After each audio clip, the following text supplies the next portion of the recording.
Hey, it's Matt Decker with Leverage Wealth Management. I've got another Index Universal Life policy review ready for you today. This one's going to be on the Pac Life PDX product. Now, this one, like my Transamerica review, is also going to be unfavorable, but fortunately for me, I will probably get less negative feedback because the agency force that sells this product is less militant than the Transamerica agency force. So let's just go ahead and get into it. What I'm going to try and do is keep it relatively short and hit you with a few bullet points just so that you can be armed with some talking points, or at least know the questions that you should be asking if this policy is being positioned to you, or I suppose if you're selling this policy. So the first thing that I talk about when I look at the Pacific Life PDX product, and just to be really clear, it's got to be the PDX product. Not every single Pac Life product is like this.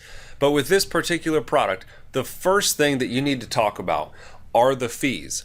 And the reason that the first thing you need to talk about are the fees is because this product is the most expensive product in the entire industry when it comes to single life indexed universal life insurance policies.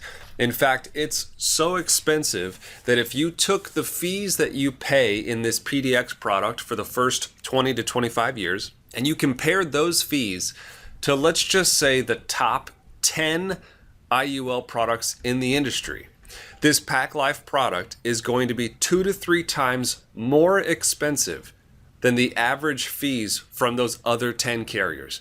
2 to 3 times more expensive. It's absolutely insane how expensive this product is. Now, there's a reason as to why it's so expensive, and we'll get into that a little bit later. But the important part here is, with the product being so expensive, if it does not perform the way that they illustrate or the way that they hope it performs, it's an absolute nightmare for you, the client. Okay, so the first thing you got to talk about is fees.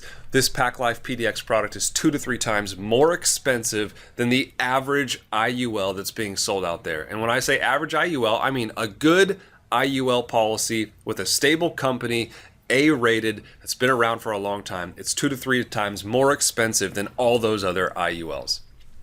The other thing about this product that I really don't like is, as an agent, as someone selling this product, Pac Life does something different than just about every other carrier out there. And it's what I like to call dial a commission. So Pac Life gives their agency force the ability to really target how much money they want to make on every case that they sell. Imagine being an agent and having almost like a sliding scale of commission. How much money do I want to make on this particular sale? It's a really unique and odd way that they sell this product.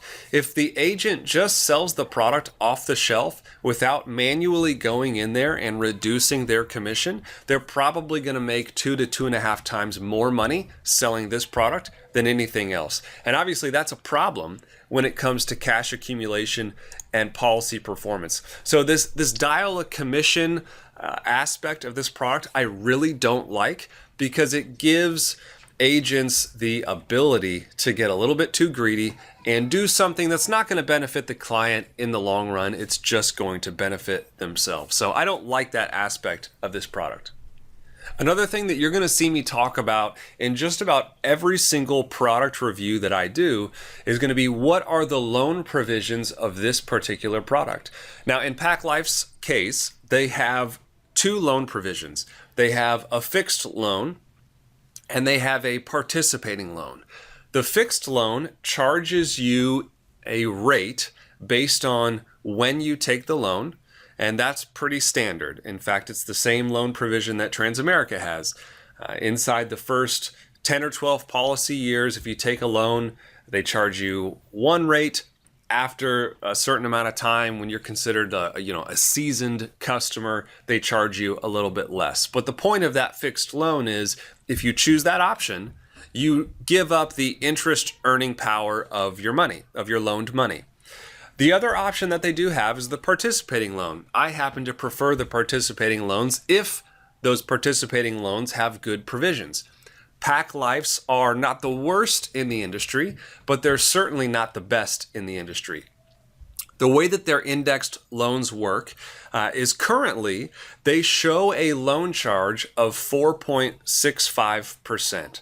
So it costs you 4.65% to access your money, but in doing that, you don't give up the interest earning power of your money. So let's say you take a $100,000 loan, they're going to charge you 4.65% on your $100,000, but you might earn 6 or 7% in the index.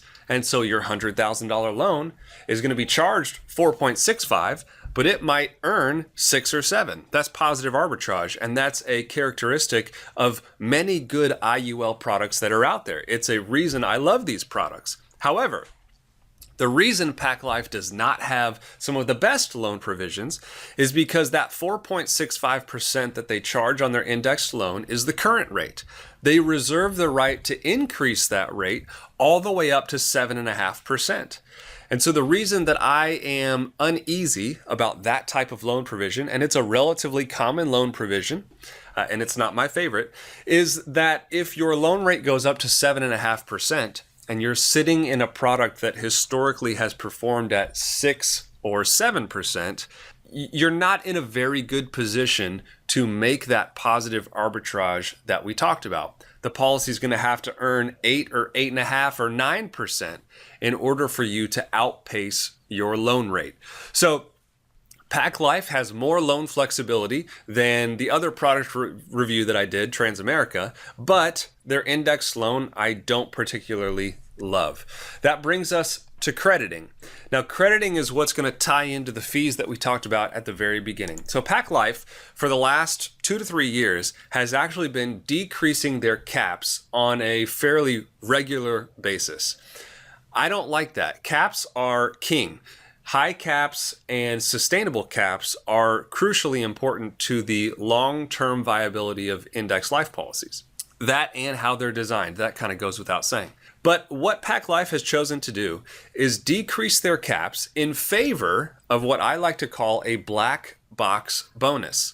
Now, when I say black box bonus, what I mean is a bonus that is kept under lock and key. It's nearly impossible to explain, and you don't really know the math behind how it works. They tell you that it works.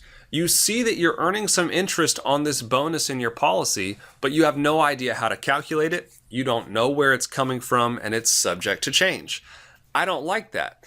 Now, the reason that they've gone in favor of this black box bonus is because of some regulatory changes that have happened in this industry. And these bonuses are actually becoming more and more common.